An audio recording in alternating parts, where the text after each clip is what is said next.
नमस्कार, माधव ज्योतिष रत्न संस्थान में आप सबका स्वागत है।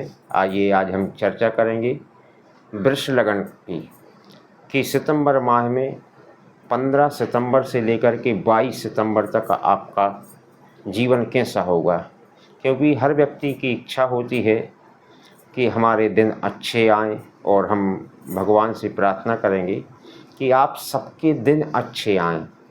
तो देखिए, वृष लगन के जो जातक हैं भाग्यपुरुषी तो होते हैं, एक सत्यवादी भी होते हैं, कटु सत्य भी बोलते हैं। ये हमारे ज्योतिष शास्त्र का मत है कि वृष लगन हो, वृष राशि हो, ऐसे जातक सत्यवादी होते हैं, सत्य बोलने वाले होते हैं।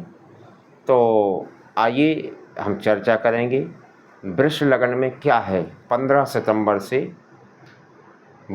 22 सितंबर के बीच में आपके साथ क्या होगा, क्या अच्छा होगा, व्यापार से लेकर के, नौकरी से लेकर के, या आपकी जो आय है, क्योंकि धन के बगैर जीवन चलता नहीं है। हर व्यक्ति को धन की इच्छा होती है और हर व्यक्ति सुखी रहना चाहता है। तो देखिए, प्रत्येक कुंडली में हर भाव का अपना महत्व होता है।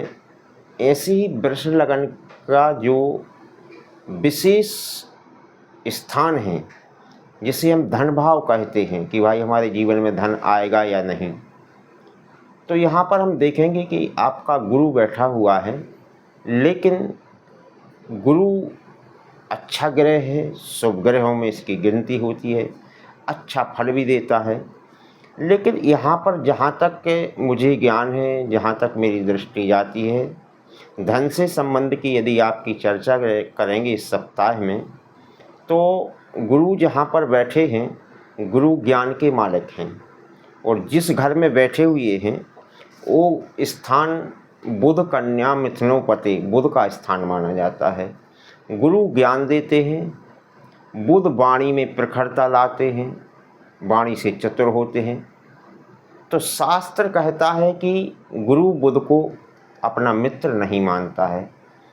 अब जब हम किसी के घर में बैठ जाएंगे और यदि हम अपने मन का काम करना चाहेंगे और वो भी शत्रु का हो, तो कभी ऐसा हो नहीं सकता है कि हम कुछ अपने मन के मुताबिक कर सकें। तो यहाँ पर जहाँ तक मुझे ज्ञान है, हमारी दृष्टि से गुरु यह आपको धन के स्थान पर अच्छा फल नहीं दे रहा है। अब वहीं हम आगे चर्चा करेंगे, शुक्र केतु की युति बन रही है चतुर्थ स्थान में। चतुर्थ स्थान मातृ स्थान होता है। शुक्र भी एक शुभ ग्रह है और एक संसार की जितनी भौतिक सुख सुविधाएं हैं, शुक्र ही हमें देता है। लेकिन दुर्भाग्य है कि साथ में केतु बैठा है, और केतु बैठने से क्या होता है कि हमारे जीवन पर बड़ा प्रभाव डालता है। शुक्र एक तो अच्छा ग्रह है, शुभ ग्रह है, लेकिन साथ में केतु बैठने से ये जितने हमारे सुख होते हैं, एक तो वो छीनता है। दूसरी चीज़, हम जो सुख प्राप्त करना भी चाहते हैं तो बड़ी कठिनाइयों के साथ प्राप्त कर पाते हैं, ऐसा हमारा मानना है। इसके बाद चर्चा करेंगे हम इसी स्थान पर, चतुर्थ स्थान की। इससे पहले, इस माह से पहले आपका यहाँ पर एक ऐसा योग बना हुआ था जिस कारण से ग्रहण लगा हुआ था। आप पहले से ही कुछ नहीं कर पा रहे थे। लेकिन अच्छी बात यह है कि इस माह में जो 15 सितंबर से हम आपका फलादेश बता रहे हैं, यहाँ पर सूर्य और बुध अपनी राशि परिवर्तन कर लेते हैं और जाकर के आपके पंचमेश हो जाते हैं। और पंचमेश भी अपने मित्र के स्थान में जब पहुंच जाते हैं, तो यहाँ पर विद्या से संबंधित, बुद्धि से संबंधित आपको अच्छा फल देंगे। और यदि इस समय आपकी संतान भी किसी की जन्म लेती है, तो संतान भी आपके घर पर बड़ी ही अच्छी संतान पैदा होगी, जो ज्ञान के मार्ग पर चलेगी, अपने धर्म को मानने वाली होगी पर सेवा करने वाली होगी और बहुत सी सारी चीज़ें होती हैं। इसके बाद में हम आगे चलेंगे मंगल ग्रह पर। मंगल ग्रह षष्ठम स्थान में तुला राशि में पहुंच जाते हैं। तो यहाँ पर हम देखते हैं कि मंगल पहले हमें देते क्या हैं, चाहे भूमि से संबंधित सुख हो, भवन से संबंधित सुख हो, इत्यादि चीज़ें देते हैं।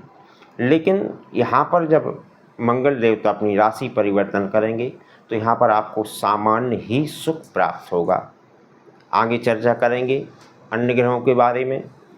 आपका राहु है, राहु बड़े शुभ स्थान पर बैठा हुआ है, दशम स्थान में बैठा है, जो कि आपको बहुत कुछ दे सकता है। आप प्रयास करते रहें। निश्चित है कि राहु आपको इस सप्ताह में, यदि आपने प्रयास किया, अपना कर्म नहीं छोड़ा, तो निश्चित ही कि आपको बहुत कुछ देगा और वो पा करके आप प्रसन्न रहेंगे। इस प्रकार से 15 सितंबर से 22 सितंबर तक का आपका सूक्ष्म रूप में एक फलादेश है। इससे अधिक आप यदि जानकारी प्राप्त करना चाहते हैं तो हमारी संस्था में फ़ोन कर सकते हैं। वह टाइम होगा शाम 5 बजे से 6 बजे के बीच में। आप यदि करते हैं तो निःशुल्क, कोई शुल्क नहीं लगती है, हमारी तरफ से ये सेवा होती है। यदि यह वीडियो आपको अच्छा लगे, लाइक करना, शेयर करना, सब्सक्राइब करना ना भूलें। जय श्री राधे।